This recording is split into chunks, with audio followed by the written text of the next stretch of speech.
Yeah, that's right. We haven't had too many French players on stream, and I know they've been tweeting at us all weekend long and be like, please show some of the French players like Best Mormont or the Fishy or, all these other guys who are here. And we felt like, Vinz is actually doing pretty well, and he's going up against 2015 world champion Ostkaka, so I feel like that was an opportunity to show them as well. Yeah, I'm not 100% what score those guys are on. Are they on the elimination match? Yes, they are. Okay, so, it's going to be another tough one. It's just so many players that are getting, knocked out. Actually, I think they're 5-1. Oh. I apologize, yeah. Okay. They are 5-1, yeah. So instead, the players are doing very well. Apologize. Yeah, I'll let you off for this one, this one time. I think they are 4-2. I think Ostkaka is 4-2. Are they 4-2? I asked Ostkaka today, and he told me he's 4-2. Yeah, Taz is 5-1. Sorry, someone was nodding, waved their head no, so I was like, oh crap, I must have messed it up. At the same time, some people get paired down because some people couldn't make it. Right. So some people get a 5-1 might face off against a 4-2. Okay, well, thanks for the inside, RD. Good luck in your next rounds. Thank you. And for now, I guess we're going to head to the game. So yeah, I'm pretty sure these guys are 4-2 because I went through all the 5-1s earlier with my regular stat nonsense. So. Yep. So we're going into the game now, so enjoy again, guys. All right, thank you very much, Raven. So we're going to Zoo Warlock up against the Dragon Warrior, I'm assuming, based off the Core Chrono lead. Seems like that's good. Yeah, every other card is debatable, quite possibly part of Control Warrior.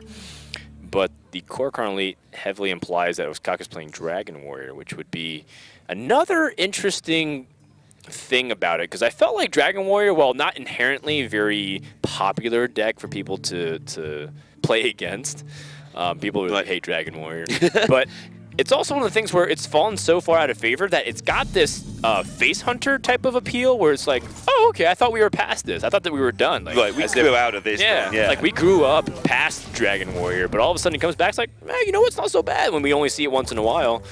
Compared to, Shaman, where everyone's like, we don't see Shaman at all. Oh, we've seen a couple of because it's banned all the time. It's true. Actually, Shaman is so rare in this tournament to be shown on stream that it might actually be slightly refreshing to see for some people. It's really strange. That's how it just goes sometimes. Interesting to see Ostkaka back playing for Alliance now as well. I think that the new HCT season has revitalized several players, like Firebat, Ostkaka have gone. Look at the fact that he had 3 soul fight opportunities. They're just pointing at me there, I'm like, oh my goodness. Yeah, so it's revitalized some of these players who've had a bit of time off since their big successes, and they're like, okay, let's go, 2017. Yeah. Looks like it's going to be a great year for Hearthstone. They want to be a part of it, and Alliance definitely a place to be a part of it. So Ostkaka doesn't get the Dragon with the Alexstras's Champion charge, so he could just play a vanilla 2-3, which plays into Direwolf Alpha only, and I guess Abusive Sergeant, but that would mean that your opponent plays weak stuff, and that allows you to use Ravage Eagle the following turn. There might even be room to play the Finley here, too.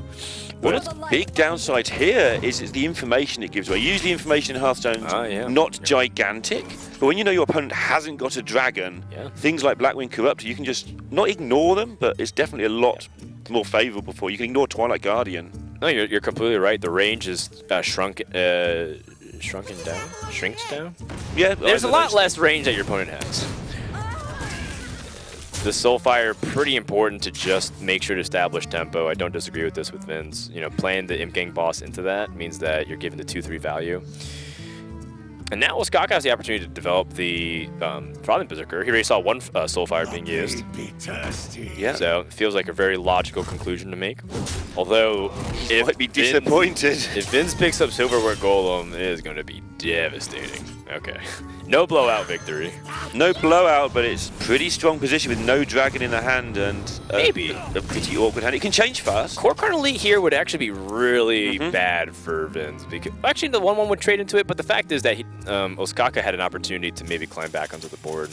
So I take that back. Core Chrono Elite's not as insane as I thought it would be. And one thing that I want to highlight from what you were talking about a minute ago, to do with Dragon Warrior, to do with stale metas, when a meta stabilizes like it has, there is usually an opportunity for somebody to sit down, go, this is the meta so hard, I know this is the meta, that I can rebuild a new meta for myself. And at some point we might see the person who wins this event actually being the guy who does that. Things like Dragon Warrior coming back are definitely a part of the meta stabilizing. So the Hunter and the Warlock hero power are 2 of the ones that people love the most with Dragon Warrior. I think, given the fact that you have Curator, you're not going to run out of cards, but you don't have any board control tools. Druid hero power would actually be okay. Mage, obviously. I wonder if there's a world where he chooses. Yeah, and I was about to say, I wonder if there's a world where he chooses to play board centric and choose Shaman.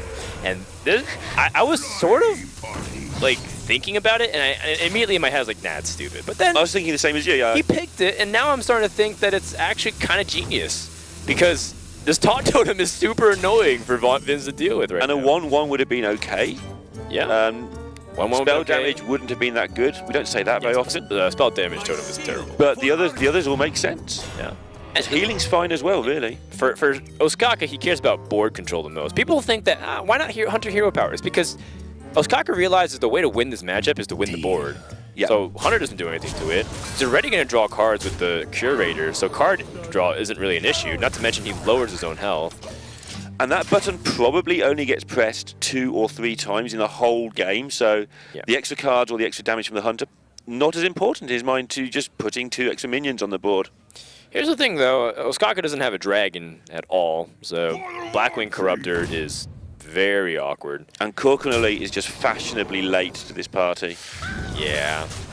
I mean, in hindsight, he would love to have Korkan Elite snipe the 2/4 before it became a 3/5. Right. But, you know, beggars don't get to be choosers. The truth is in here. Ostkaka is just going to deal with the pressure. Oh, wow. Order! LUL. Just kidding. Yeah, he was obviously trying not to get another discard effect, but he has used 2 Soulfires. Sometimes acting 12 years old is so fun, Lorinda. I've done it for the last 50 years or something. It's fine. I agree entirely. You're not that old, dude. Anyway, moving swiftly on. All right. Well, Ostkaka finally picks up a dragon, so Blackwing Corruptor is able to help clean back the board. And he's got taunts for 2 turns back to back. He can play Curator, which means he guarantees draw a dragon, and then Twilight Guardian gets played.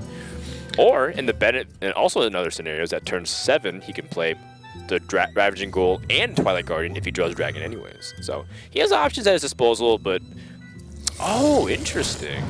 Yeah, so he's going to clear up what he can now, and then turn 7 probably Curator, and it hasn't got much to fend off anymore. Obviously he'll be upset at that totem roll, and then maybe he just stabilizes. It doesn't seem likely. I gotta say, I am very surprised by that play, because I thought Blackwing Corruptor and the attack is the same thing, except you have a 5/4 on the board.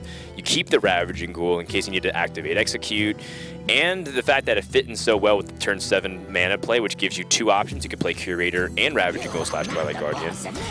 Why do you think he went for the Ravaging Ghoul? It only turning killed that on its head, Yeah, the Ravaging Ghoul's never going to kill anything, probably. I mean, we can see there's an abusive, so that's wrong. And maybe the Corruptor gets a better, more important target later. That's all I've got. Maybe he just thought that efficiency-wise over the whole game, getting the Ghoul to do something right now might be better. It is certainly interesting. And I guess Ostkaka goes for the Curator this turn? Because it's the same, it's like kind of the same effect as the Twilight Guardian, unless you can hero power and ensure yourself a taunt totem. And if you take down the 2/2, then the Curator has a chance of living if somehow Zoo doesn't have any damage. But you have seen an abusive, 2 Soulfires, there's a chance he doesn't have any damage right now. I'd probably consider taking the value trade. You still have 5 damage onto the board, and no matter what you play with the taunts, it's a 6 health taunt. So it's unlikely that your opponent's able to kill it. Yeah, I think that's where you go. Well, is it though? He's played Defender of Argus, he hasn't played a Direwolf Alpha, he doesn't have Doom Guards yet, and he played an Abusive. Actually, yeah, I think on average, based off the draws that you've seen, the 6 health is safe. You don't have to trade 3/3 into 3/3. And you're in such a mess. I think you're in a situation where you have to give some concessions to I only win if he hasn't got certain cards. Fierce Monkey is pretty good. Yeah, this next turn, if there is a next turn, is starting to just look okay. Oops. All right, so he can get past the taunt. It's part 1 of the equation. But it is very costly. That it's very expensive. I mean, this is part of the reason why I was saying that Ostkaka could get away with a value trade. But it's a hard read to make because you're so afraid of the blowout potential from your opponent. Yep. If you had Doom Guard. So if you didn't kill the 3/3, you should maximize the damage from your opponent. So Ostkaka took a safer line. I can't blame him at all. We have caster vision, so we get to say like, well, he doesn't have any damage. And now Vinz is stuck in his position of like, do I just take the turn to play Darkshire Councilman instead? Because I mean, I set it up so that way it's better. I mean, he wants to buff the Darkshire Councilman with the Defender. That's what's upsetting him right now, because he can't do those things, and he does need to put stuff on the board. And he's actually going for this route, which means he's going to get good buffs somewhere. The fact that Vinz has also put Ostkaka at 5 and not 4, and he's ready to use 2 Soulfires plus 1 of his Dark Peddler, means that his outs to close the game are just strictly limited to Doomguard if he can get past the taunts. Ostkaka now has the Fierce Monkey, which is, in my opinion, a very big pickup because that allows him to play Blackwing Corrupted this turn, plus the Fierce Monkey. Yeah, with those Soulfires gone, every health on a taunt minion is just extra life gain. It's just straight up health gain. Yep. And so, yeah, 2 taunts in hand if he even wants to go that route. He'll want to speed up the finish because Zoo does get through. Even Zoo used to just get through massive taunts in Druid, let alone in Warrior where you're down to 5 already. Okay, so he's just prioritizing as much health as possible, still afraid of that potential Doomguard draw. Can't blame him either. Again, if he's taking a conservative line of what Zoo can do, I mean, his opponent like shuffled this one card for a long time. This Defender's been stuck in the hand for multiple turns now. So I think Ostkaka is making a read that it's a very expensive card, which it is. And it could be a Doomguard. If it's Doomguard, he's playing these double taunts, which makes sense. And the way he loses from this position is drawing 4, or letting his opponent draw 4 cards from the Imps off a Doomguard. So Ostkaka is playing around a lot of stuff, but the downside of his line of play is that his hand is so clunky the following turn that he only can play one thing in Hero Power. But that's why Shaman Hero Power has actually been pretty relevant, because it might give him a Taunt Totem, might give him a Healing Totem. And this is the other downside of that line, is this Councilman now is getting a little bit out of control. Yeah. I just want to put it out there that I love watching Ostkaka play because he just does it so differently than almost everyone else. And it always makes sense after he's done it. Yeah. Oh, you can't do this. And then he does it, you're like, oh, he can do that. And of course, it's obvious now. He's not always correct. I mean, he's one of the first people to criticize himself, but he's also always thinking about all the possibilities, and like a lot of his plays at least have logic behind it instead of just like, man, this is just good. I feel like when people say that, it's a cop-out to not necessarily thinking things through, but Ostkaka really thinks things through, so I always respect listening to his thoughts and his plays. Fire War Axe fills out the mana curve slot, so if you get Taunt Totem with Fire War Axe and Blackwing Corruptor, you clean up most of the board here. Yeah, the War Axe is a little bit problematic now. He's lost his hero power, though. He can't do much with that. But as long as your opponent doesn't have a single Doomguard, you are good to go. Or buff, or basically anything. Yes. It's kind of looking bad, but he's not dead yet. He's not dead yet, and he's going to be able to clean up more of this board here. And this is just the power of Zoo. A moment ago, there were taunts everywhere, looked pretty stable, like he might have stabilized. And Zoo just keeps doing that thing that aggravates people so much. So, any buff, 2 or more. Do you go face here? Because you have to start killing your opponent. If you put him to 16, and assuming he life taps, he's at 14, you have 5, 6, 9. You can't kill him if you pick up Korokron on a lead. You can put him below 15, though, which gives you a 9/9. Yeah, but you're trying to kill him in 2 turns. Sure. So you can't set up a 2-turn lethal. So you trade because you can't set it up, sure. Still on a Doomguard to win the game. Direwolf Alpha. And if he had gone face, that would have been lethal. Yeah, you're absolutely right there. Yes, it would. Yeah, because he could have traded into the. He could have buffed. Yeah, sure. Buff the 2 1-attack minions, double trade, and then 3-attack Defender Guardians. Nice. But this has made it really messy again. Yeah, it's one of those scary things. Right? It's one of those scary things, but your opponent already used 3 taunts in their deck. Yeah. So I feel like you're in a pretty good spot. It's unlikely that Ostkaka draws the last Twilight Guardian. And I think after that, there's just no more taunts. And he's given up his warrior hero power, so he doesn't have the ability to even gain life.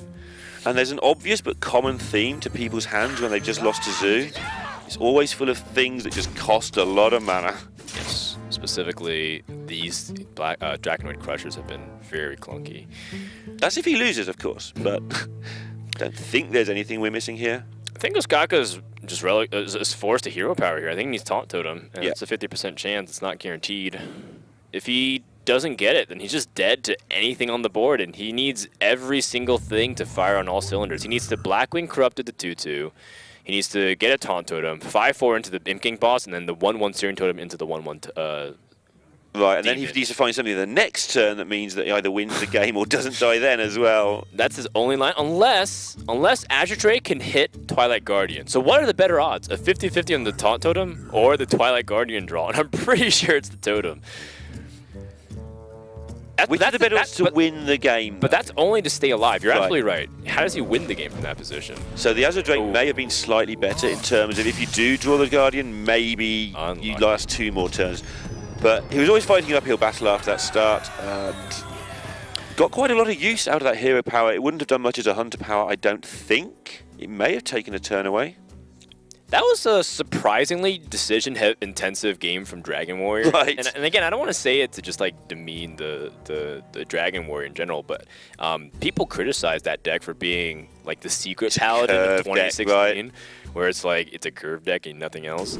That actually required a lot of decisions, which I think could have influenced the actual outcome in different ways. Like, for example, Ostkaka choosing to play Ravaging Ghoul instead of Blackwing Corruptor. Would that have meant that his hand was less clunky? Because it never came down until way too late in the end. Ravaging Ghoul always has use against Zoo, in my opinion. It's one of the more useful utility cards, even though it doesn't kill everything outright. Talk about a mirror match.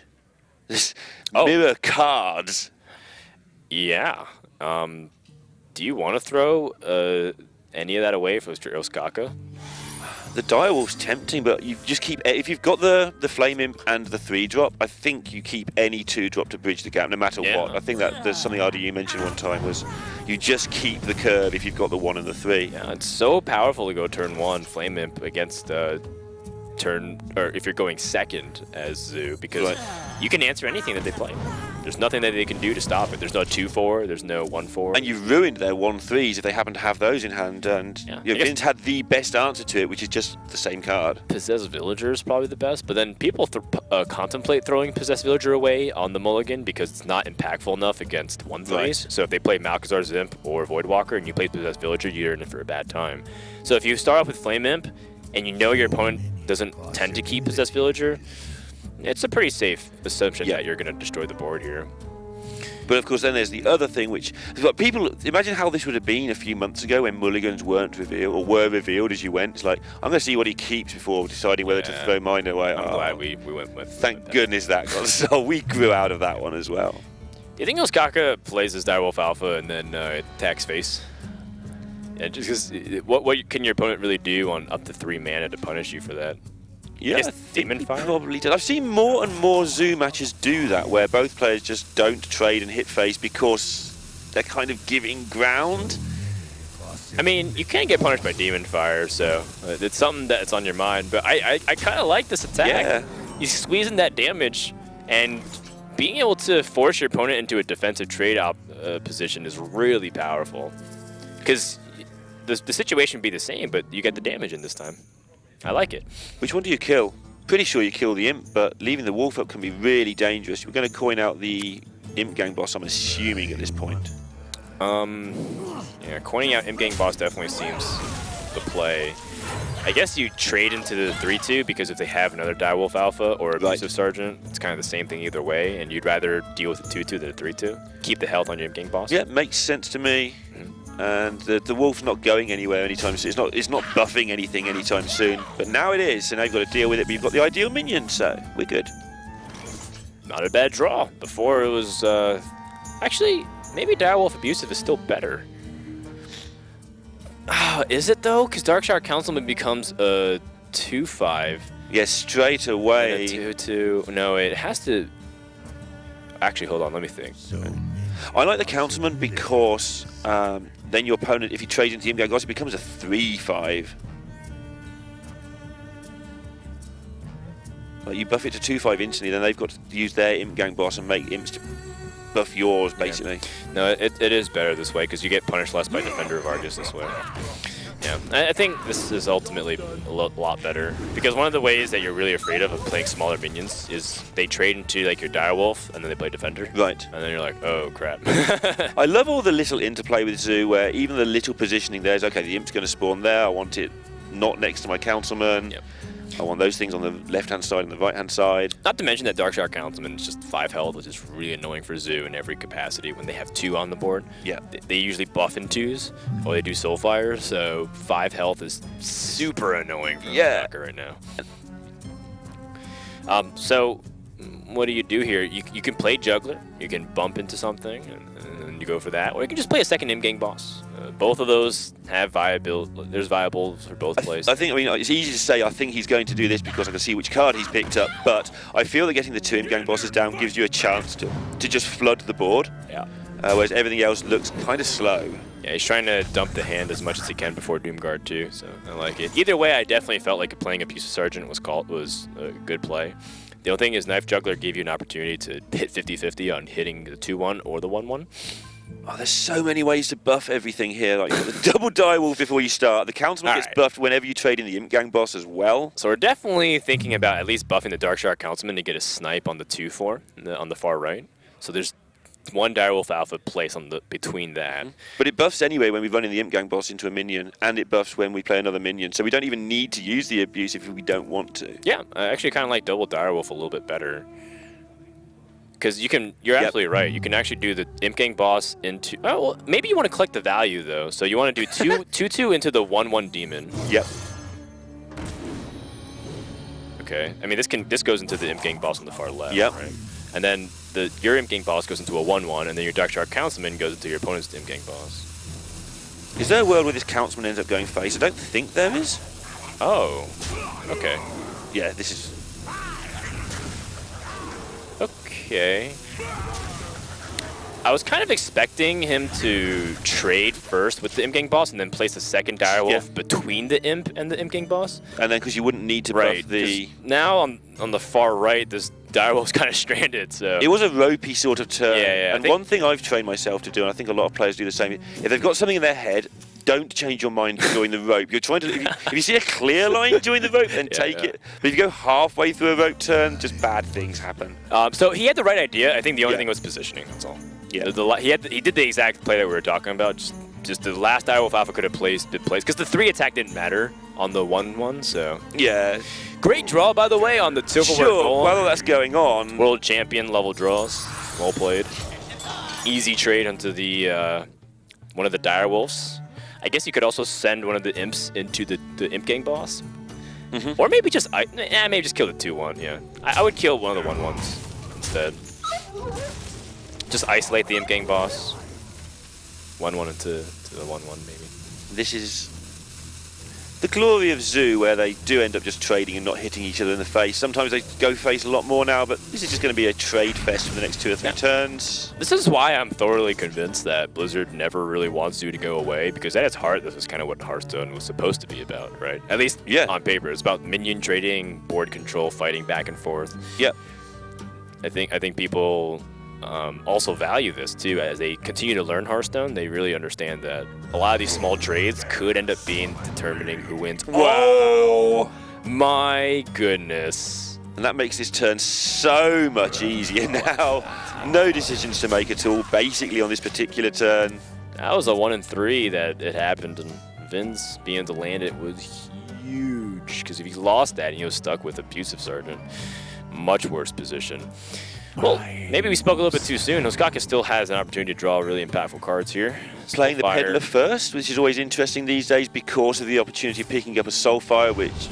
That's huge. No one mana play, but...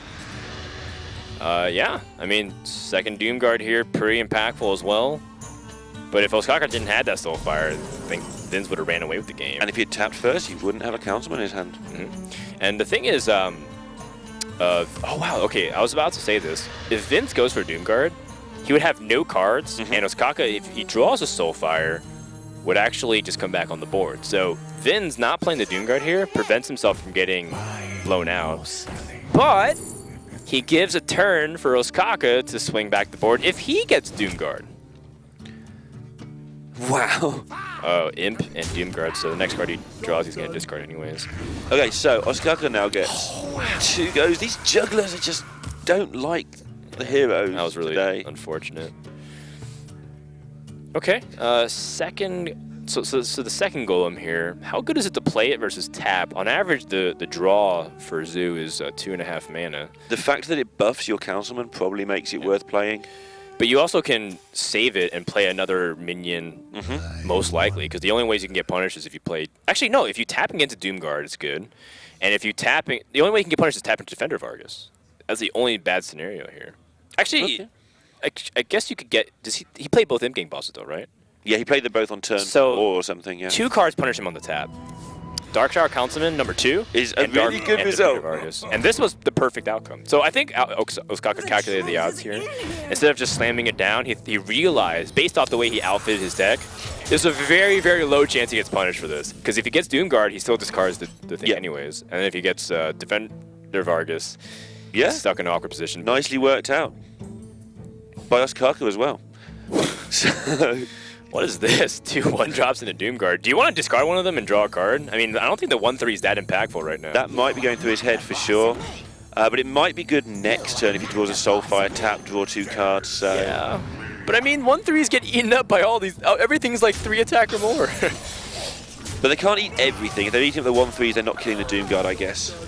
All right, that's fair. Oh man, if Ostkaka picks up Soulfire, he's going to be in a great spot. Life tap is certainly going to happen. Oh, it's awkward.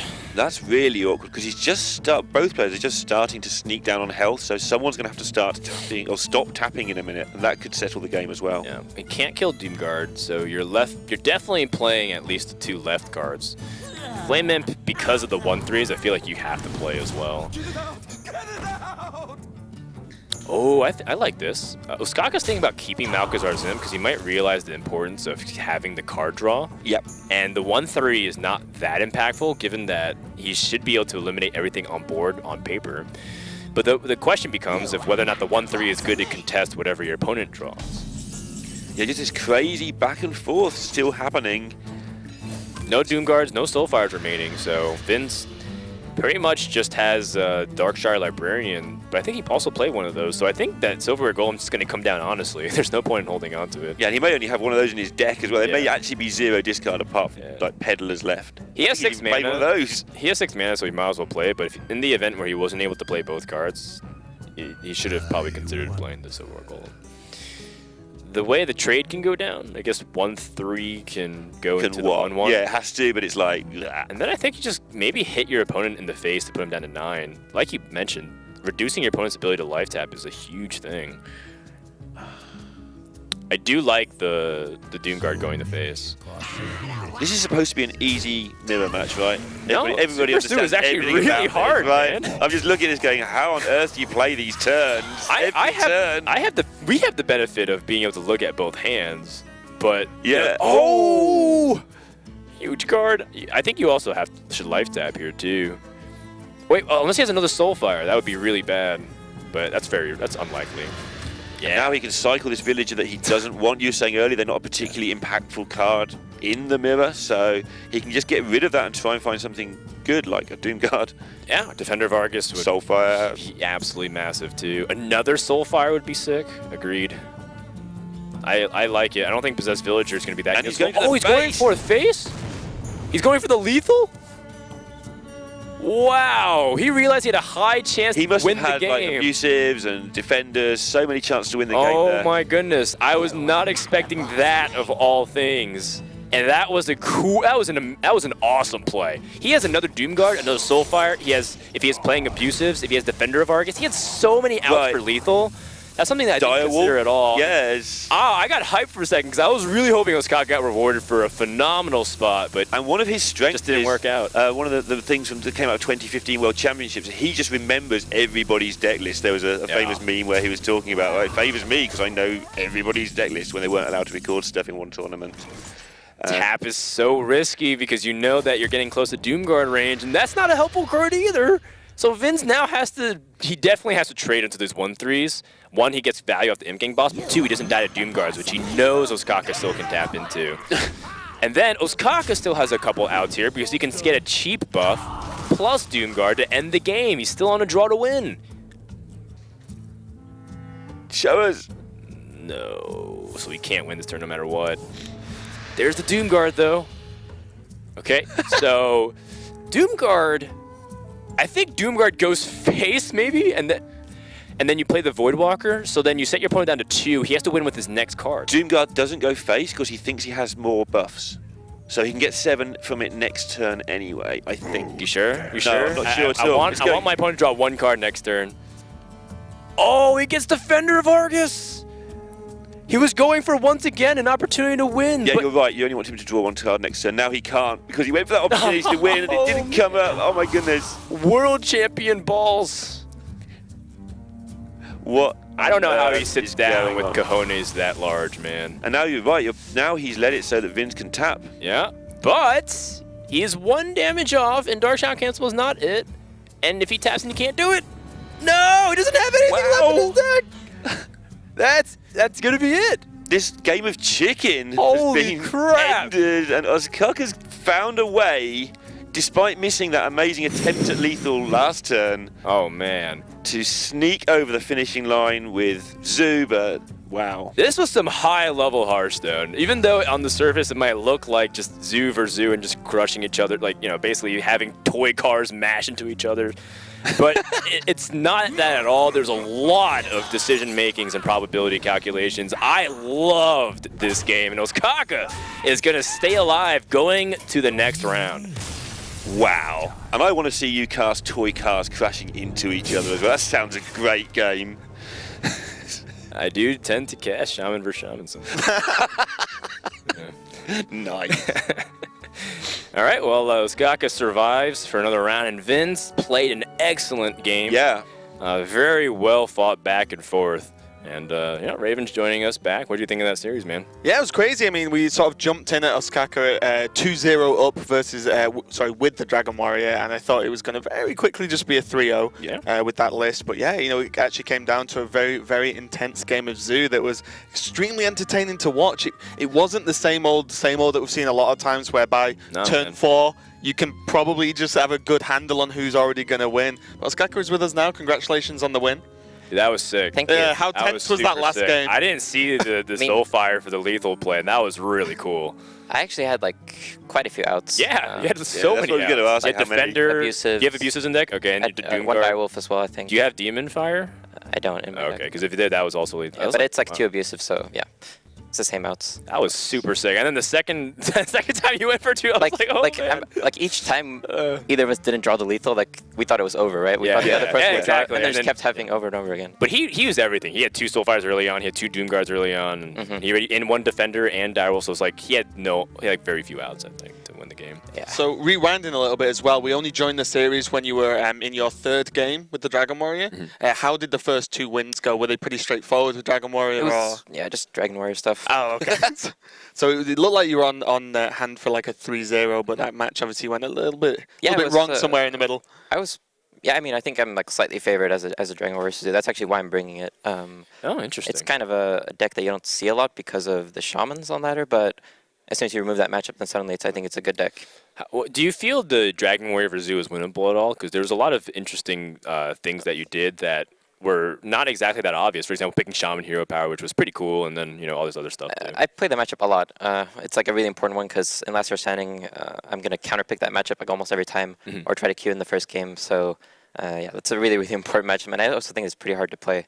It's not all that obvious. I think that, yeah, just from experience, I could tell that Life Tap would be like too damaging to myself. I wouldn't have enough like time to play all the cards and stuff. So, I was hoping for like anything that did 1 damage, like the Druid, exactly. Druid or Mage, or Heal is also pretty good. Just to protect your minions. But yeah, was left with the Shaman, so that's yeah. Yeah, and throughout the tournament so far as well, have you been obviously that was a pretty important match for you? Have you been still happy with your lineup that you've brought, or do you think there was some room for improvement maybe? I think I maybe would have changed like a few cards here and there, but the lineup itself, I think I'm really happy with. I believe JJ's also playing the same one, and he's so far undefeated. Yeah, job well done. So you're 5-2? Yes. Okay, wow, staying alive. Yeah. So Do you have any questions? No, you covered everything I was going to ask, so that's fine. Yeah, congratulations on the win. Yeah, I love watching you prepare. play, dude. I love watching you play. It's so refreshing. It makes me not want to watch other people. Just never. I will only cast Ostkaka games It's just, from now on. yeah, it is. I'll send it back otherwise. Well, you can go and prepare for your next match. So Yeah. congratulations on that win. Thanks. And that's going to be us for the moment, at least. We're just going to go to a break while we set up the next round. We've got 2 more rounds left until Swiss is over, and we will find out who our top 16 is. So don't go anywhere. This is Dreamhack Winter here at Jönköping